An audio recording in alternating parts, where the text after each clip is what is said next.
ঝাড়গ্রামের সাড়ম্বরে শুরু হয়েছে ছৌ মেলা। কেচেন্দ্রা প্রাইমারি স্কুলের মাঠে মেলা চলবে রবিবার পর্যন্ত। অরণ্য শহরে অনুষ্ঠিত দুদিনের ছৌ মেলার উদ্যোক্তা ঝাড়গ্রাম জেলা ছৌ সমিতি। এবারের মেলায় জেলার কম বেশি 40টি দল অংশ নিয়েছে। খোলা মাঠে ঝুমুর গানের সঙ্গে অঞ্চল ভিত্তিক ছৌ নৃত্য পরিবেশন করছে অংশগ্রহণকারী দলগুলি।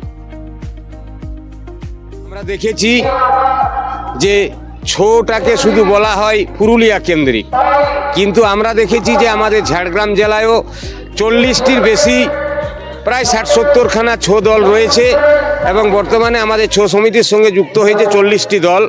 এই 40টি দলকে নিয়ে আমরা ঝাড়গ্রামে ছৌ মেলা করছি। তো এই ছৌ মেলাটা 2 বছরে পা দিয়েছি আমাদের কাছে।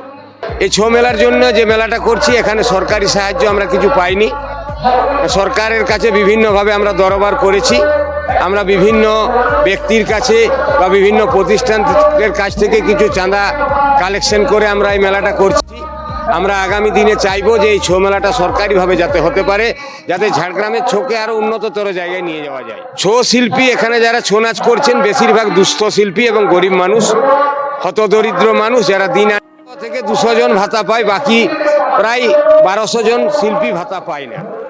জেলার ছৌ সংস্কৃতিকে টিকিয়ে রাখার পাশাপাশি ছড়িয়ে ছিটিয়ে থাকা দলগুলিকে একই ছাতার তলায় আনাও মেলার অন্যতম লক্ষ্য।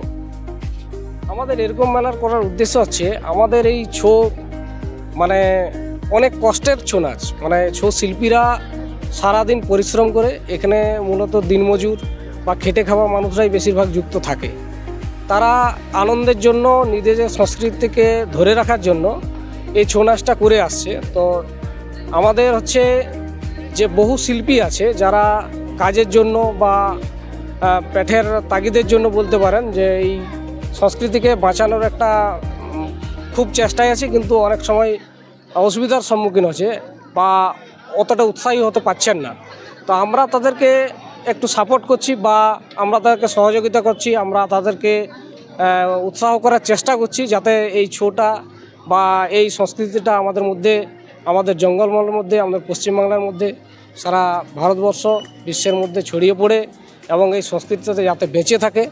এই জন্য আমরা এখানে বহু ছৌ শিল্পী আছে, হ্যাঁ, বেশিরভাগ লোকই খেটে খাওয়া। তাদেরকে এইভাবে যদি আমরা ডেকে উৎসাহ দিই এবং এই মেলার মাধ্যমে আমাদের একটা পারস্পরিক সম্পর্ক গড়ে ওঠে, ঝাড়গ্রাম জেলা বা বিভিন্ন জায়গা থেকে, বিভিন্ন জেলা থেকে বিভিন্ন মানুষজন আমাদের এই মেলার টানে আমাদের সঙ্গে আসছেন, কথা বলছেন, তাদের সঙ্গে সম্পর্ক তৈরি হচ্ছে।